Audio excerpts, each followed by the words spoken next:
రైతులకు మరియు ఇతర ప్రేక్షకులకు నా నమస్కారం. నా పేరు సురేంద్ర దీపక్. నేను బీఎస్సీ ఫిషరీస్ ఫైనల్ ఇయర్ చదువుతూ 10 సెంట్లో 1 ట్రయల్స్ వేస్తున్నాను. ముందుగా ఈ వీడియో యొక్క ముఖ్య ఉద్దేశం ఏంటంటే హ్యాచరీ నుండి నాణ్యమైన రొయ్య పిల్లను ఏ విధంగా ఎంపిక చేసుకోవాలి. మనం ఎంపిక చేసుకున్న రొయ్య పిల్ల మీద మన కల్చర్ అనేది ఆధారపడి ఉంటుంది. నేను చదువుకున్న దాన్ని బట్టి ఎలా రొయ్య పిల్లను ఎంపిక చేసుకోవాలో నేను మీతో షేర్ చేసుకుంటాను. రొయ్య పిల్ల కొనుగోలు చేసే హ్యాచరీ నుండి ముందుగా వాళ్ళ రొయ్య పిల్లలు కొనుగోలు చేసిన రైతులతో సంప్రదించాలి. ఆ రొయ్య పిల్ల సర్వైవబిలిటీ మరియు గ్రోత్ గురించి అడిగి తెలుసుకోవాలి. తర్వాత ఆ హ్యాచరీ CAA రిజిస్టర్డ్ అయితేనే తీసుకోవాలి. ఆ హ్యాచరీని పరిశీలించి మంచి టెక్నాలజీస్ తో నీటిని శుద్ధి చేస్తున్నారో లేదో గమనించి అన్ని సెక్షన్లు శుభ్రంగా ఉన్నాయో లేదో చూసుకోవాలి. వీటి తర్వాత ముందుగా బ్యాచ్ ఏంటో కనుక్కోవాలి. అంటే తల్లి రొయ్యని ఎన్నిసార్లు బ్రీడింగ్ చేశారో అని. అన్ని హ్యాచరీలు ఇవి 100% కరెక్ట్ గా చెప్పవు, కానీ అడగడం మంచిది. ఇందులో రొయ్య పిల్లల బ్యాచ్ 3 నుంచి 8 అయితే మంచిది. 1-2 బ్యాచ్ల్లో తల్లి రొయ్య హ్యాచరీకి అలవాటు పడడం ఆలస్యం అవుతుంది. అందుకు పిల్లలు సరిగ్గా నిలకడగా ఉండవు. ఇవి అన్ని బాగుంటేనే ముందుకు వెళ్ళాలి. ఇవి అన్ని చూసిన తర్వాత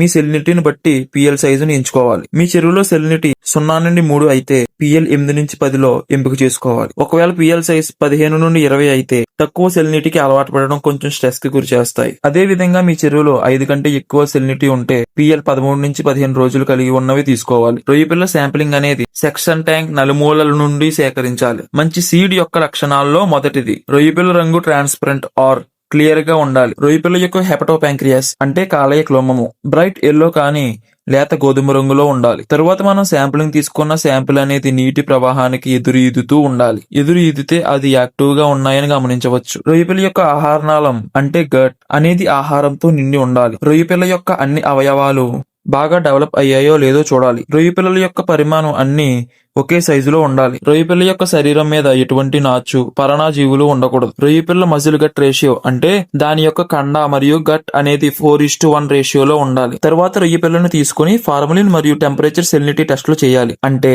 నీటిలో ఫార్మలిన్ వేసి వాటి సర్వైవబిలిటీ చూడాలి. తర్వాత ఆ శాంపుల్ కి టెంపరేచర్ ఒకేసారి పెంచడం మరియు తగ్గించడం వల్ల వాటి సర్వైవబిలిటీ మనకు తెలుస్తుంది. తర్వాత సెలినిటీని ఒకేసారి పెంచడం మరియు తగ్గించడం వల్ల సర్వైవబిలిటీ తెలుస్తుంది. రొయ్య పిల్లలు 80% బ్రతికుంటే పరిగణలోకి తీసుకోవచ్చు. మనం ఎంపిక చేసుకున్న రొయ్య పిల్లను కంపల్సరీగా PCR టెస్ట్ ను చేయాలి. ఆ PCR టెస్ట్ రిపోర్ట్ ఆధారంగా మనం రొయ్య పిల్లను కొనుగోలు చేయాలి. ఆ PCR టెస్ట్ లో ముఖ్యంగా గమనించేవి ఏంటంటే బ్యాక్టీరియల్, ఫంగల్ ఆర్ వైరల్ డిసీజులు. వీటిలో ఏ డిసీజ్ ఉన్నా ఆ రొయ్య పిల్లను ఎంచుకోకూడదు. వీటి ద్వారా హ్యాచరీ మరియు మీ చెరువు దూరాన్ని బట్టి రొయ్య పిల్లను ప్యాకింగ్ చేసుకోవాలి. ఉదయం పూట ఎక్లిమటైజేషన్ అనే పద్ధతి ద్వారా చెరువు నీటిలో వదులుకోవాలి.